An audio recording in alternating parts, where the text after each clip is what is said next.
ভাইয়া রে motor cycle.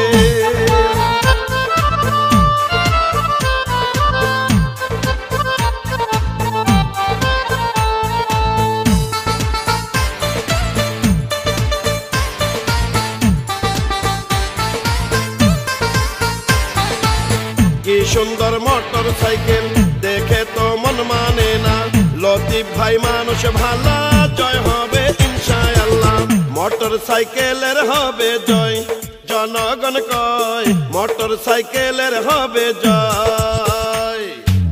Motor সাইকেলের হবে জয়, ও খালা গো মোটর সাইকেলের হবে জয়। গোবিন্দগঞ্জ উপজেলার সবাই মিলে কয় রে এবার লতিফ প্রধান ভাইয়া যেন চেয়ারম্যান হয়। মোটর সাইকেলের হবে জয়, ও ভাইয়া গো মোটর সাইকেলের হবে জয়। মোটর সাইকেলের হবে জয়, ও ভাবি গো মোটর সাইকেলের হবে জয়। মুসলিম হিন্দু বেঁধেছে জোট মোটর সাইকেল।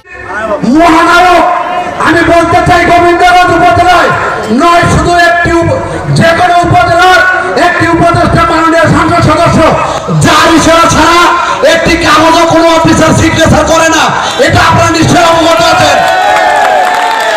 কিন্তু আমরা আজকের এই নির্বাচনের মধ্যে দিয়ে আমরা প্রতিপক্ষ প্রার্থী তাদের বক্তব্যে আমরা লক্ষ্য করতেছি যে তারা মাননীয় প্রধান দুর্নীতিবাজ, দুর্নীতির আসামি, তিনি মসজিদ মন্ত্রণালয় টাকা মেরে রেখেছেন।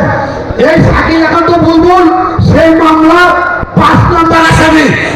তাদের যদি লজ্জা শরম থাকে আজকের এই মহফিল সভার পরে এই দুর্নীতিবাজ বা দুর্নীতিবাজের কথা তারা বলবে না, কারণ এই দুর্নীতিবাজ তারা রচিত করেছিল গোবিন্দগঞ্জের মাটিতে ওই অধ্যক্ষ আবুল কালাম আজাদ গঙ্গা। এটা আপনারা নিশ্চয়ই অবগত আছেন। তা আমি তাদেরকে হুঁশিয়ার করে বলতে চাই, আজকে আপনারা মোটরসাইকেল মার্কার গণজোয়ার দেখেছেন, 17 ইউনিয়নের একটি পৌরসভা সহ মোটরসাইকেলের যে গণজোয়ার উপস্থিতি। আমি এই পর্যায়ে বক্তব্য রাখার জন্য অনুরোধ করছি গোবিন্দগঞ্জ উপজেলা ছাত্রলীগের যুগ্ম আহ্বায়ক জনাব ফরহাদ আকন্দকে। ফরহাদ আলীকে বক্তব্য দেওয়ার জন্য অনুরোধ করছি। বিসমিল্লাহির রহমানির রহিম। গোবিন্দগঞ্জ পৌরবাসী কর্তৃক আয়োজিত আগামী 21শে মে গোবিন্দগঞ্জ উপজেলা পরিষদ নির্বাচন উপলক্ষে আজকের এই মত বিনিময় সভার সম্মানিত সভাপতি